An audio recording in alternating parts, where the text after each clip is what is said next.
Halo, apa kabar pemirsa? Senang sekali saya Imam Asyari bisa menemani Anda kembali di program yang syarat informasi inspiratif untuk Anda dan keluarga. Inilah dia Bincang Sehati.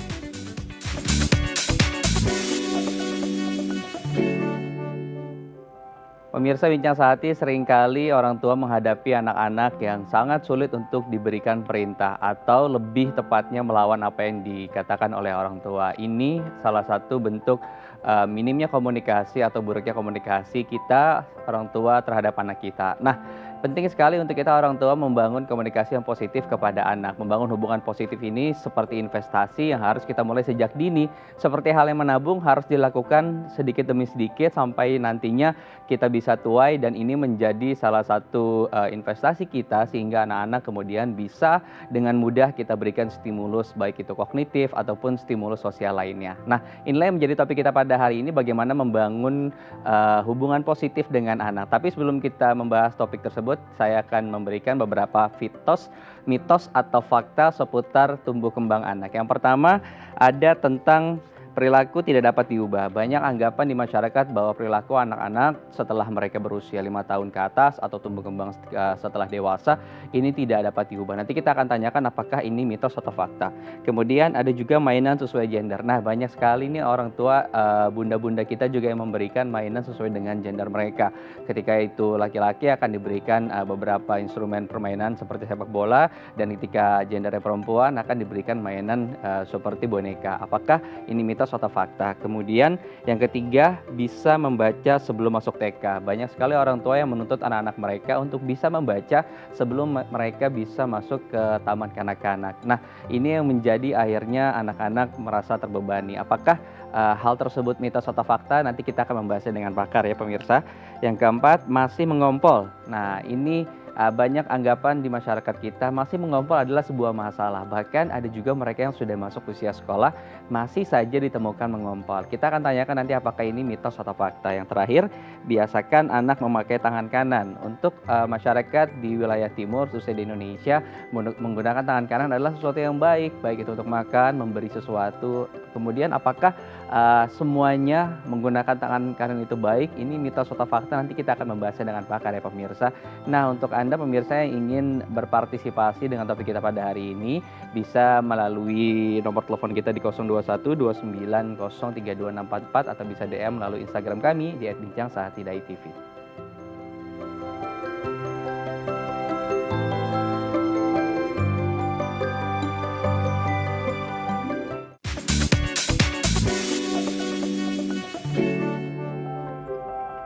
Terima kasih Anda masih bersama kami di Bincang Sehati. Di segmen sebelumnya saya sudah menguraikan beberapa mitos dan fakta tentang tumbuh kembang anak. Nah, untuk membahasnya saya sudah terhubung dengan Dr. Eli Yulian selaku selaku dokter spesialis anak dari RS Hermina Grand Wisata. Selamat pagi, Dr. Eli.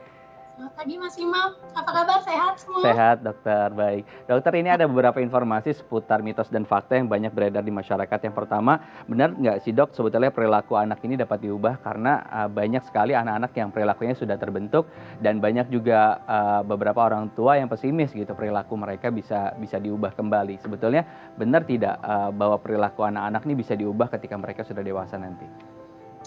Ya, terima kasih. Jadi pada dasarnya Mas Imam, perilaku itu harus kita bedakan apakah memang sudah terjadi ada dasarnya gangguan perilaku pada anak. Misalnya gangguan perilaku atau gangguan atensi yang terdapat pada anak-anak dengan suatu kondisi khusus, misalnya seperti anak-anak dengan gangguan hiperaktivitas, gangguan atensi, beberapa sindrom tertentu. Nah, gangguan perilaku tersebut bisa kita ubah dengan cara memberikan intervensi atau stimulasi di klinik tumbuh kembang. Demikian Mas Imam. Baik, seperti kami mempunyai pelayanan di Rumah Sakit Hermina Grand Wisata di klinik tumbuh kembang Mas Imam. Baik, jadi tergantung kasusnya ya, dan kemudian juga nanti stimulus yang diberikan juga berbeda ya, begitu ya Dokter Elia? Tapi mungkin ini Mas Imam, kalau perilaku yang terbentuk karena pola asuh atau faktor lingkungan anak, harusnya bisa dirubah Mas Imam. Oke, baik. Kemudian yang kedua ada informasi tentang, benar atau tidak memberikan mainan kepada anak ini harus sesuai gender. Karena di masyarakat kita ketika jenis kelamin anak-anak ini adalah laki-laki, cenderung diberikan mainan yang memang bernuansa laki-laki. Terus kemudian jika anak tersebut perempuan, cenderung diberikan mainan perempuan seperti misalnya memasak, terus kemudian boneka gitu. Ini mitos atau fakta sih sebetulnya untuk memberikan mainan sesuai gender, Dokter? Ya, pada prinsipnya kita memberikan mainan pada anak tersebut kan untuk memberikan stimulasi dan input pemahaman tentang suatu objek Hmm. untuk berkelanjutan keaktivitasan di anak. Nah, sebenarnya nggak masalah Mas Imam. Jadi mengenalkan juga pada anak perempuan bahwa yang mobil itu bisa digunakan sebagai alat transportasi, mempunyai roda bulat, berjumlah 4, itu kan merupakan suatu input-input untuk juga salah satu perkembangan bahasa dan kognitif anak. Jadi sebenarnya tidak perlu terlalu strictly dibedakan bahwa anak laki-laki hanya boleh bermain seperti ini, anak perempuan hanya boleh bermain seperti ini. Tapi prinsipnya semua itu diperkenalkan sambil diberi pengarahan, juga stimulasi dan input yang baik sebagai pengenalan objek dan fungsi si mainan tersebut, Mas Imam. Baik, jadi harus paham terlebih dahulu manfaat dari mainan tersebut ya, bukan Iya. membedakan berdasarkan warna atau jenis mainan gitu. Karena tadi itu memudahkan sebagai alat peraga untuk orang tua bisa mengenalkan suatu profesi ataupun hal-hal tertentu yang ada di lingkungan mereka. Kemudian untuk pembagian usia sebetulnya mainan ini perlu nggak sih dibagi berdasarkan gender usia, Dokter? Prinsipnya gender dan usia itu kadang memang saling terkait ya Mas Imam ya. Tapi pada prinsipnya disesuaikan dengan kebutuhan stimulasi anak Mas. Hmm. Jadi dalam artian kalau memang kita lihat anak yang memang baru di bawah 1 tahun yang mungkin hanya perlu stimulasi dengan bentuk warna dan bunyi, ya jangan diberikan mainan seperti mungkin yang ada ornamen-ornamen kecil yang mungkin berbahaya karena bisa tertelan. Jadi tetap sekali lagi kita sesuaikan dengan kondisi usia dan sesuai stimulasi perkembangan si anak tersebut Mas Imam. Jadi bisa dicerna oleh indera mereka yang saat itu masih aktif dan berfungsi gitu ya. Oke, baik. Kemudian Dokter Eli yang ketiga kita akan beralih ke informasi selanjutnya. Ini ada anggapan di masyarakat bahwa sebelum masuk TK atau taman kanak-kanak ini harus wajib dan bisa membaca. Ini mitos atau fakta? Karena akhirnya orang tua memaksakan diri anak-anak mereka untuk bisa membaca sebelum masuk ke jenjang pendidikan tertentu. Ya, betul Mas Imam. Jadi memang terjadi beberapa pergeseran belakangan ini. Jadi terkadang melupakan periode 1000 golden period dari anak Mas Imam.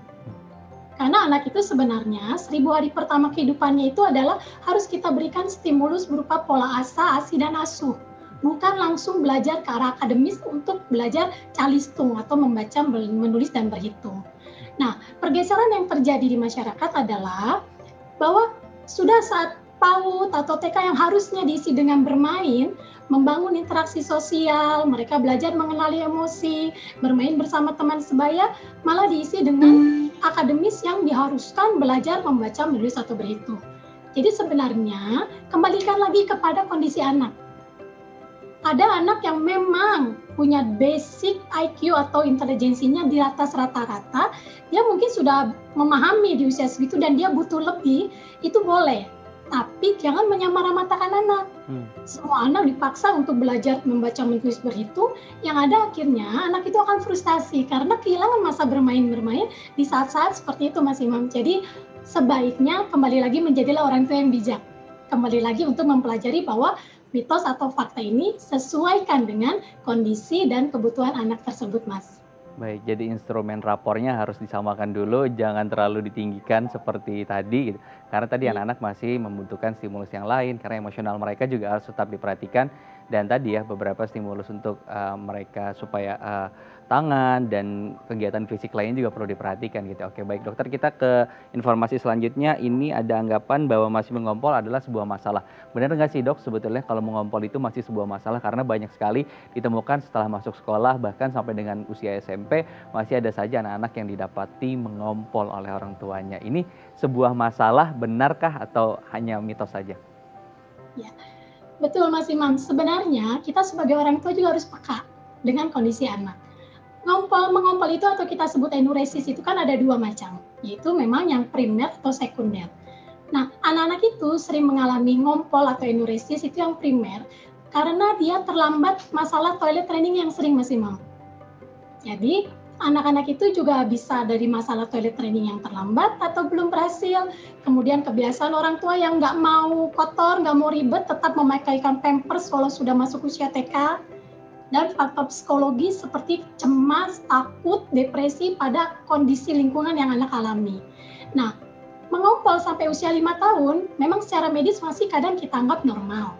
Tapi setelah usia 5 tahun, kita sebaiknya segera berdiskusi dengan dokter atau dokter anak atau tim medis lainnya, karena kita harus mencari sebab.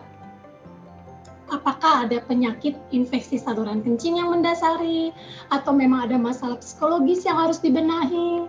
Jadi seperti itu Mas Imam. Jadi kita nggak bisa juga membiarkan nanti juga hilang sendiri, SMP, SMA hilang sendiri. Itu nggak bisa, karena kasihan nanti anaknya pun akan terganggu. Saat dia misalnya ada acara sekolah, dia tidur bersama teman di acara sekolah atau acara seringnya field trip atau apa, kan akan bermasalah. Nanti kami sebagai tim medis yang akan membantu mencari basicnya atau solusinya untuk tata laksana si anak tersebut Mas Imam. Jadi jangan ditunggu sampai hilang sendiri ya Mas Imam dan para orang tua yang bijak semua. Demikian. Jadi harus dikonsultasikan kepada ahlinya, dan tadi ada batasan usia tertentu yang disebutkan oleh Dokter Eli. Kemudian untuk anak-anak sendiri, usia berapa sih sebetulnya dok sudah harus diajarkan agar mereka bisa membuang ke toilet, membuang hadas mereka sendiri di toilet secara mandiri? Ya, kita sudah rekomendasi di usia 2 tahun sudah mulai kita melatih untuk toilet training. Nah, kita latih mereka mengenali, merasakan, dan prosesnya harus bagaimana untuk proses berkemih dan proses berdefekasi. Dan itu harus ditemani Mas Imam, karena sering sekali anak-anak itu nggak nyaman. Nah, nggak nyamannya pun harus kita dampingi, kita support, dan kita selalu jangan lupa memberikan pujian pada anak. Kalau dia berhasil, dia sudah bisa menyampaikan rasa ingin berkemih, kita dampingi, kita ajarkan bagaimana kalau toilet itu menggunakan, mungkin dia tidak nyaman merasakan kalau mau defekasi kan mules ya Mas Imam ya. Nah itu kita dampingi, pengertian bahwa itu sesuatu yang normal. Jadi memang sekali lagi kita sebagai orang tua benar-benar harus support dari semua hal pada anak, dan sekali lagi jangan lupa untuk selalu memberikan pujian pada saat anak berhasil melalui proses tersebut Mas Imam. Baik, itu sebagai gift ya, dan ini sebetulnya bentuk komunikasi positif juga ya dokter ya terhadap anak ya. Kita ke poin terakhir yang kelima, dok, ini ada apakah benar harus membiasakan anak memakai tangan kanan, terutama di budaya timur kan kita selalu memaksakan anak katakan menggunakan tangan kanan sebagai tangan yang baik untuk makan atau untuk melakukan kegiatan lain, memberi dan lain sebagainya. Apakah betul dengan memaksakan hal tersebut ini baik untuk anak atau ini hanya mitos saja? Ya. Pada prinsipnya, jadi kita selalu kembali lagi kepada anak Mas Imam. Karena anak itu kan pribadi yang sangat unik, berbeda dari anak satu dan anak yang lain. Pada anak yang memang dia terlahir untuk terlatih dengan menggunakan tangan kidal, kita nggak bisa memaksakan, karena nanti dia malah akan terganggu saat dia perkembangan motorik halus, dia lebih nyaman dan lebih baik dia menulis dengan tangan kidal, beraktivitas dengan tangan kiri, tangan kidal itu sebenarnya tidak masalah Mas Imam. Jadi tidak harus dipaksakan, dia harus bisa di tangan kanan. Tapi mungkin dalam kebudayaan kita memang belum bisa menerima semua bahwa kalau kita salaman ya nggak bisa pakai tangan kiri. Untuk hal-hal tersebut tidak masalah juga diajarkan. Jadi khusus misalnya untuk memberi, bersalaman dengan yang lebih tua, itu memang tetap kita sarankan dengan menggunakan tangan kanan. Tapi kalau untuk beraktivitas yang memang dia nyaman dan dia dominan menggunakan tangan kiri, itu juga sebenarnya tidak jadi masalah. Karena itu yang paling optimal untuk perkembangan si anak tersebut, Mas Imam. Baik, jadi harus melihat konteksnya ya dokter ya, ketika itu untuk hal-hal seperti tadi bersalaman atau yang berkaitan dengan kebudayaan atau makan gitu ya, lebih baik untuk menggunakan itu. Tapi untuk aktivitas seperti bermain, terus kemudian hal-hal lain menulis ketika memang bisa tangan kiri atau dia kidal, jangan dipaksakan untuk mereka menggunakan tangan kanan karena itu akan menyulitkan bagi mereka ya. Oke, baik. Terima kasih Dokter Eli Yulian selaku spesialis anak dari Rumah Sakit Hermina Grand Wisata sudah berbagi informasi di Bincang Sehati. Terima kasih dokter. Terima kasih, salam sehat. Salam sehat. Baik, pemirsa itu tadi dia pembahasan mitos dan fakta seputar tumbuh kembang anak, dan kita di segmen berikutnya akan membahas tentang bagaimana membangun komunikasi positif dengan anak. Untuk Anda yang ingin berpartisipasi bisa menghubungi nomor kami di 021 290 32644 atau bisa melalui Instagram kami di @bincangsahatidai.tv.